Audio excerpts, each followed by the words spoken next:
मुलांनो, आज मी तुम्हाला एक गोष्ट सांगणार आहे. गोष्टीचं नाव आहे सिंह आणि ससा. एका जंगलात एक बलहट्ट सिंह राहत होता. तो जंगलातील इतर प्राण्यांना नाहक मारत असे.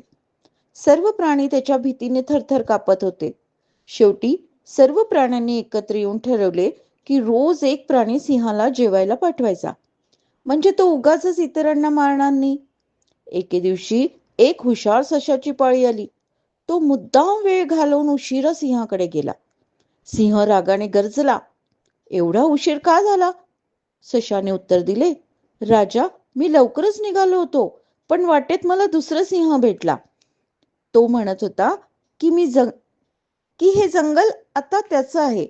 हे ऐकता सिंह संतापला आणि म्हणाला, मला लगेच त्याच्याकडे घेऊन चल.